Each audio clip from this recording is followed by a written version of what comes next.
The FAA has released a blueprint for future air taxi operations in the nation's airspace. At first, air taxis will operate using existing routes and helipads used by helicopters today, following the same rules as other aircraft.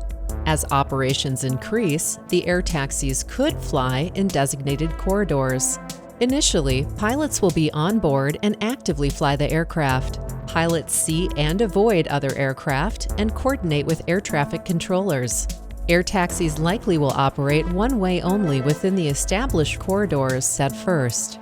But as air taxis increase in number and complexity, strategies for two-way traffic could be introduced. In these corridors, operators could be responsible for keeping aircraft safely separated using industry-developed technologies and FAA-approved rules.